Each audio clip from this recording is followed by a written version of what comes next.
જે જાલમપુર 3 રસ્તા પર બનેલો કિસ્સો છે એની ચિંતાને થોડીક વાત કરું છું કે તે દિવસે અમે 6 થી 7 જણા પકડેલા હતા અને તેની અંદર વાત એ છે મુદ્દાની કે 7 જણા પકડેલા હતા એમાંથી 3 થી 4 જણા કોઈ નેતાનો કે કોઈ સંબંધી પોલીસમાં હોય એના કહેવાથી ફોન કરવાથી એ લોકોને છોડી દેવામાં આવે છે અને બાકીના પર લીગલી એક્શન કરવામાં આવે છે. તો એ વસ્તુ તો ખોટી છે ને.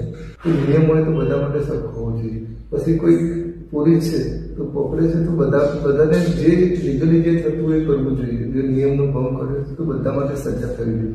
એમાં 4 જણને છોડી દે અને બીજાને સજા કરે એ વસ્તુ યોગ્ય નથી. જો તમે ઈમાનદારીથી જો તમે કરતા હો તો પછી ગમે તેવા નેતાનો ફોન આવે કે પછી કોઈ મોટા અધિકારીનો ફોન આવે કે આ મારો સંબંધી છે અને આ મારા રિલેટિવ છે કે આને મારા છોકરો છે કે એ તો એને જો તમારામાં એટલી બધી હિંમત હોય અને તમે ઈમાનદારી જો વર્દીની ઇજ્જત કરતા હો પોલીસ વર્દીની જો તો તમારે એ ગમે તેવા અધિકારી કે ગમે તેવા નેતાનો ફોન આવે તો તમારા જે એ લોકોના સંબંધી હોય કે ગમે તે એમને છોડવાના જોઈએ. જો ગરીબ માટે નિયમ છે ને અમીર માટે નથી એવું કહેવું. જે માણસો દિવસના 100-200 રૂપિયા દાડી કરીને આપતા હોય એમનું ઘર શોષણ કરતા હોય તો એવા ગરીબ માણસને માટે જ હંમેશા નિયમ લાગે છે અને મેં અત્યાર સુધી જોયું છે એ વસ્તુ તો ખોટી છે.